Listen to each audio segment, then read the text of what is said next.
Hey guys, welcome back to another video. Manchester City are back in action this weekend. The international break is over. I'm personally much relieved about that. We've got our wonderful boys in blue-black, and that means we've got West Ham. We're heading to London for a very exciting, very interesting game of football, actually, because there's loads of potential angles, which means I've got this wonderful gentleman alongside me, Nicky from West Ham Fan TV. How you doing, man? You good? I'm very well, thank you very much. As I said before, I'm glad to be in esteemed company. So, yes, this is definitely not the second time we started this video. I sort of forgot to press record, but it was a great pun the first time, and it's even better one the second time, mate. Yeah, I'm not letting that one go. I'm sorry. My people never get what that means because I didn't. But I'm stuck with it now because of Vinny, but now he's at Burnley. It's complicated, but then it doesn't matter. He deserves it because he's an absolute legend. He's got a statue, mate. Exactly, man. He's got a statue, infamous pose. It's Jude Bellingham sort of stole now, actually. But either way, I love that man. I absolutely love him. And of course, this game at the weekend. Life is good for you. Life is good for you right now. I would say that way. It feels that way from the outside looking in anyway, because of course you lost your captain. There was City were in for him at one point as well, apparently, but then you got a bit of extra money out of it, which was nice for you guys as well. Obviously, it's never good to lose your best player. And even City, we're a very privileged club these days, but we've had to lose Gundogan this season, for example, and that hurt, and it's always a blow. But having said that, we're sat here right now. You're in the top four. You've bought some really smart players. You must be loving the start of the season. I am loving it. Yeah, do you know what? I always said that I thought we'd have a better season this season than we did last. I mean, it was apart from the trophy, of course, which was magnificent. League form. I was just watching Premier League years yesterday, man. We had like 23 points in April. We was in the bottom three. It was looking a bit grim at times, but. Sometimes I know this sounds stupid, but you have to step back to move forward. The way we played, the way we become dependent on Declan, and this is no knock to Declan at all. I love Declan. I've met Declan. I know Declan's family quite well, and no way would I ever blame it on this. But a football team like ours, when you've got such a standout player, you seem to play through him a little bit more. I agree. Sometimes with the style of player he is and the type of player he is, he's a very defensive, style of player. So sometimes you just have to lose that to step forward. And I cannot knock the investment. I think they've spent very well. I think they've, £105 million for Declan. I think it was a fair price. If you're looking at people like Maguire that went for 80 million, I think £105 million was good all business all round. I know you guys tried to sign him for a little bit less than that, and if he'd have gone there, I wouldn't have batted an eyelid. The boy deserves to go on and play at the very top. But when we brought that in, we've invested that very well. We've brought in a monster in Alvarez. We've brought in a real ball player, something that we've really lacked in Ward-Prowse over the past several seasons, and. Kudus, who's very, highly touted around Europe. So, for what we got for Declan, we just look like a better rounded team. It's not, it doesn't seem like so lopsided anymore. We've got someone that can defend doing the defending and that can attack doing the attacking. We've had some good players that are coming back into form, and I'm really happy. And look, our ambitions ain't, they don't reach the sky as our song goes, but. We want to be, what Spurs were 20 years ago. And that's consistently reaching Europe. And, this is our third season in Europe. We won the competition last year. We got to the semi-final the year before. I don't think our expectations are through the roof, but, it's starting to look a little bit decent there again, a little bit more attractive to go and play your football. So, yeah, long may it continue, to be honest with you. No, absolutely, mate. And I think everything you said is it's validated by the results so far. I mean, I think you're right in general. Like there's always a tendency to play through certain players. Because I'm 38, so I remember when City weren't as good as they were around right now. And I remember that you do tend to play through players. Back in the day when I was a kid, we played through Georgie and Clancy, and then when we got a bit better, we played through Sean Wright Phillips, and then you sort of tend to play through your key players, and you can't help but do that. And I think sometimes there's a tendency to rely on it. And I don't think a lot of teams I mean this with the greatest respect, because obviously City's level right now, I'm lucky, but we're challenging for the Champions League. But when your ambitions are, for whatever reason, a little bit more humble than that, you don't always need that the show that comes with having that guy who's seen as bigger than currently is. That's not to say he's bigger than West Ham, but you know what I mean. He was seen as someone who would take a step, and I think it can be a little bit unintentionally disruptive to his teammates. Not that he wasn't popular. I'm sure he's a lovely guy, but it becomes the Declan Rice show almost unintentionally. Everyone's talking about how great he is always, and it's like West Ham are too good for that. They're too big a club for that, to have that sideshow. And I'm looking at your team now, and he doesn't really see many. Obviously, you'd probably want some better players, because everyone would, but there's no real weaknesses. There's good players who fit positions in the pitch. Ward-Prowse and Everton Alvarez. That's a good midfield too, with Lucas Paquetá, which we'll get onto in a bit, I'm sure, ahead of them. That's a wonderful, balanced midfield. But Bowen and Benrahma out wide. Antonio, is obviously so much experience. Then I'm looking at your bench, and it's like, well, these are good options there. There's some good options. Kudus, Fornals, Ings. It's actually not bad. It's pretty decent. And then, of course, a couple of Aguerd, he's a quality centre back. And Zuma has his days as well. It's one of those things where, it's a good team. It's a good team, and you can see why. Looking at your results so far, 2-1 against Luton, of course. Down at Kenilworth, which is obviously. Did you go to that by any chance? Did you? I didn't. No, I didn't. No, I've never been either to. But what, go one day? It looks great, doesn't it? And a 3-1 away at Brighton as well. The 3-1 against Chelsea, and the only points dropped so far is Bournemouth at the start of the season. Out of those performances, by the way, I know obviously beating Chelsea would be great, but which one was the most satisfying? Which one do you think was the best for West Ham so far this season? Brighton. Bloody hell! In terms of the performance. I wouldn't say smashing. We played it perfectly. We played to our strengths perfectly, but we haven't beaten them since they've been back in the Premier League. They are our bogey team. So to go away to them and find yourself 3-0 up, that was the most satisfying one for me so far. But you've got to take on board as well. It's not just the performance. Going away to Brighton are on fire. Yeah, they've made light work of their 3 games, and one of them was Newcastle. So to go there and and play the way we did and pick up the 3 points the way we did, we've got to be happy with that.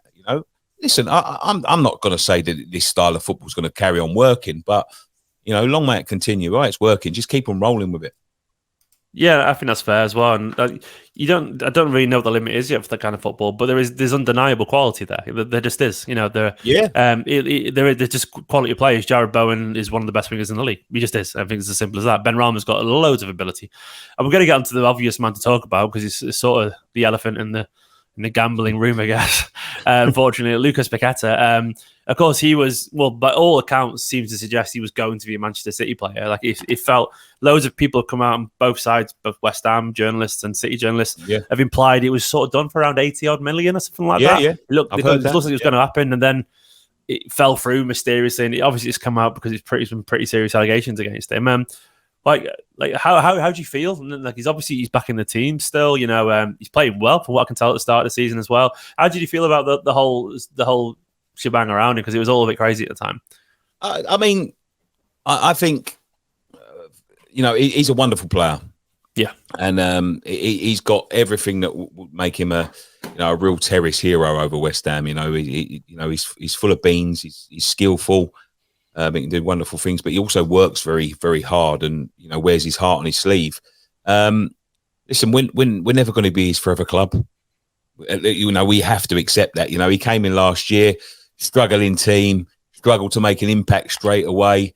Probably only in the last 10 games, I would say, that we really started to see his quality. But once you started to see his quality, it was quality, and you start to think to yourself, obviously, I didn't think it would happen so close to Declan, but when you look at a player like him, as I said, there's always going to be interest in him. There's always going to be,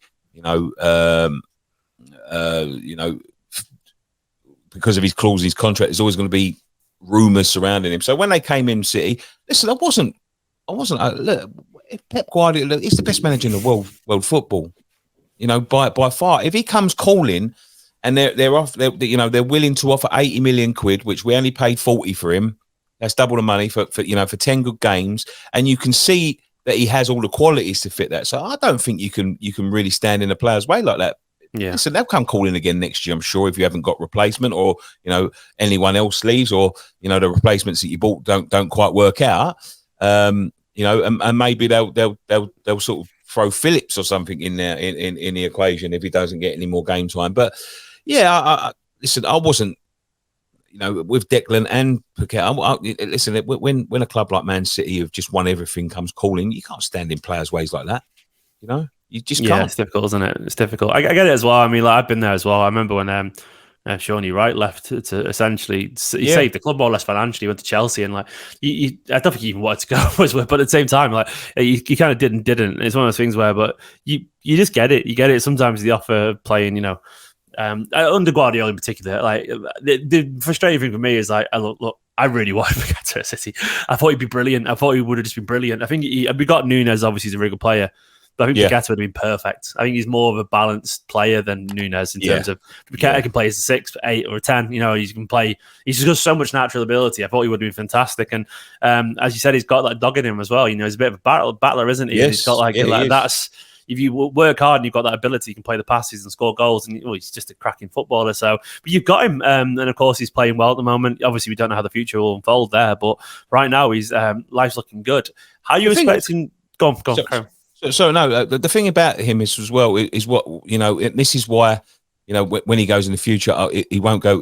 As I said, we wasn't never his forever club. You know, he's gonna come here to get his foot in the door, test himself in the Premier League, and you know, he was never going to be another Mark Noble. But you know, for all of that saga, for all of the saga that's going on now, he hasn't just down tools. You know, and I love that in players. You know. Yeah. If it happens, it happens. If it don't, it don't. I'm not going to stop giving my all for West Ham. You know, it's very easy. It must be very easy to become dejected in situations like that. Yeah. You know, especially when when you see the outcome. He's probably, you know, the rumours are flying around that he's not guilty of it, or they can't prove it anyway. You know, so.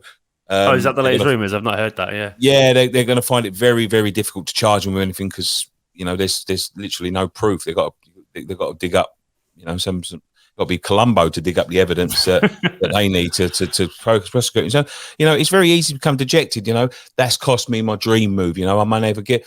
He hasn't down tools. Even when there was rumours about, and you know, and he was playing at Bournemouth, never down tools. He's got on with it, and he's turned around and said, "Look, I'll give my all to this club until, you know, I hear different." I don't think you can stand in players' ways like that. I like that. I like that in players. You know. Yeah, even we do that. You know, Pep's always said as well, like, if a player wants to move on, he can go. Just bring the fee in, bring a good fee and he can go. And I think, to be honest, it's I feel like it's a very 2023 kind of way of thinking for managers. I think it's sort of like players have got so much power these days that it almost feels a little bit reductive to push against it. Like, I think what City do in the approach is they sort of try, and I've actually spoken to the club at this, they try to say, well, we'll treat you like adults, you know, like if you want to go somewhere, your head's not in it, fine, just bring us a fair fee. And I think that's always... And it's probably the best way to be, because at least you know that anyone who is there, they want to be there, and they're all pulling in the same direction. Yeah. That's why, you know, that's why not too many players move on from Man City. You pick them up young, and they stay there for. They're still like Gundogan, though. Unfortunately, it's like painful, and you know, Mahrez. But the thing is, then you just move on. Everyone loses players every now and then. That's just football, and it's life. And I think accepting that is it makes it a lot easier, doesn't it? Anyway, if you just accept it and crack on. But West Ham then. So how are you feeling about this game? Like, I know our record against you is really good. I think it's been a long time since. I think it was 2015 or something like that. I think last time 15 when we beat you. Yeah, 2-1, wasn't it? I think. Yeah. So yeah, I was there. Were you? Yeah, that was a Victor Moses scored. That's how long ago that was. Oh yeah, that's a throwback, isn't it? It's one of those things where we had. Who did we have? Like, we had like, it was Sanu and everyone and stuff like that. And Jesus Navas, who's still going. Jesus Navas, fair play to him. I just realised the other day he got some like a big award or something. Fair play to him. But either way, yeah, that feels like a long time ago. The world's changed a lot since then. Even Man City have changed a lot since then. But right now, obviously, you're riding the crest of a very positive wave. You've got a really balanced side. You've got, I think, the relative fearlessness, because once again, I'm not trying to patronise, but you've had a good start of the season, and it doesn't really. If you lose to treble winners, no one's really going to go, well, you know, what you do. These are free hits. Yeah, so it sort of is and isn't. But you must. What's your expectations of this game, and how are you feeling going into it? Do you know what? I'm not going to sit here and say we're going to beat you, but I think if there's a chance, this is the chance. You know, we're playing well. City sometimes take their foot off the pedal at the start of the season, especially when you've got, you know, bedding in new players, and you know, he starts tinkering with the system a little bit, and you know, to see who can do what and when and why and how. because he's a genius, the guy. You know, there's no denying it. But you know, even geniuses need to work it out.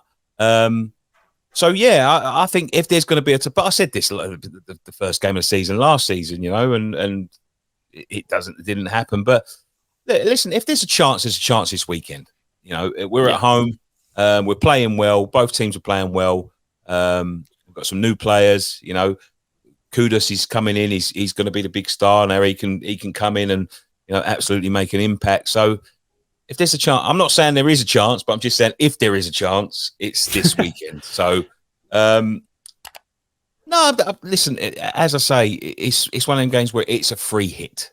It's a free hit. You're expected to lose. Everyone goes into a Man City fixture, no matter who you are, thinking, right, we could well lose that one, so we have to plan past that one. So, yeah, I'm not going to be too fussed if we lose. As long as we don't get battered and we give a good account of ourselves, that's fine with me. Yeah, I think that's all reasonable. I don't think you're wrong to feel, like this could happen because, look, it's the early season. We've had a good start to the season, but there is still some sort of teething issues, and it looks like Kovacic has been a victim of the international break, and he's been fantastic so far. So, do you know what? I saw Haaland hobbling around for Norway, and I was going, don't you dare, man. I think he's back. He's back. New firmware update, he'll be fine. Absolutely no worries there. And no Kovacic, no De Bruyne, of course. No Stones or Grealish potentially. So there are a few players missing from what would be our strongest 11. So there is a chance, and I suspect we'll probably see. I don't think you'll play Núñez yet because Pep's not really had time one-on-one because Pep was off for a couple of weeks of operation. Yeah. So I think we'll see probably the new lad, Jeremy Doku, start. I think I gave you a bit of a torrid time in one of the preseason games, actually. But then again, he's still raw still. He's only still raw, and there's no guarantee that he'll play well. So when he starts through the team, it's like it'll probably be Foden and Alvarez ahead of obviously Rodri, and obviously they're quality players, but there's maybe not the composure you get with Kovacic and De Bruyne or whatever. So it's going to be a bit different, the team.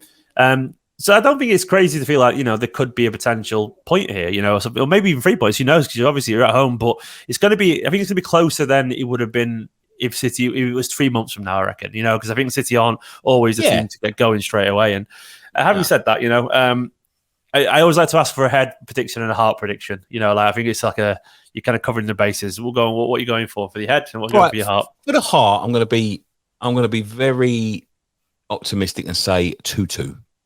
A 2-2 draw. But the head says 2-1 to City. Okay. Just not getting over. I think we'll play well, but City are a machine, man, and it's very difficult to stop that machine. So yeah, my head says 2-1, but I think we can come away with a draw if we play the right cards. It's not as wild. It's obviously because City have been a good team for a long time now. But every now and then I hear a fan of another team talk, it still does hit me a bit. Like when you're talking about, when people talk about City being that good, I'm still like, that still isn't. It doesn't feel like my City. It is wild, and I feel dead lucky. But occasionally it hits me, and I'm like, I have to. Yeah, it's just we're very lucky City fans. If you're watching as a City fan now, remember how lucky you are because this will not last forever. I'm telling everyone. I always say that these are the greatest ever times to support this club. Pep will go one day. And it'll be awful. Not awful. England, maybe.